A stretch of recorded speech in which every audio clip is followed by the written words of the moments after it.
সকলোকে মোৰ ইউটিউব চেনেললৈ স্বাগতম জনাই আজি ভিডিঅ'টো আৰম্ভ কৰিবলৈ লৈছোঁ। আজি ভিডিঅ'টোত মই বনাবলৈ লৈছোঁ কলডিলৰ বইল চাটনি। এই বইল চাটনি মই কেনেদৰে বনাওঁ আহকচোন চাওঁ। এতিয়া মই লৈছোঁ এটা কলডিল।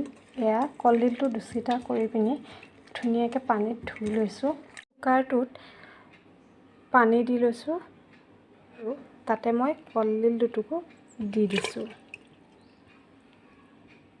আৰু মই তাত কম পৰিমাণে নিমখ দি ল'লোঁ।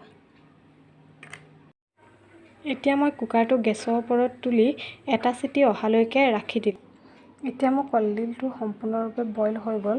তাক মই এতিয়া মই মিক্সি জাৰটোত কলডিলখিনি ভৰাই ল'লোঁ। বইল কলডিলখিনি তাত মই দিম কেইফুটামান কেঁচা নহৰু,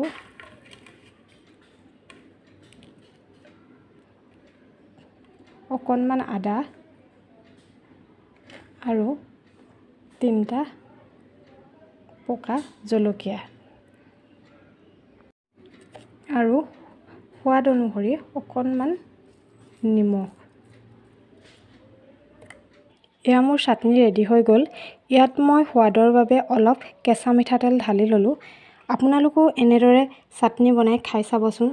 যদি মোৰ ভিডিঅ'টো ভাল লাগিলে লাইক, শ্বেয়াৰ, ছাবস্ক্ৰাইব কৰিবলৈ নাপাহৰিব।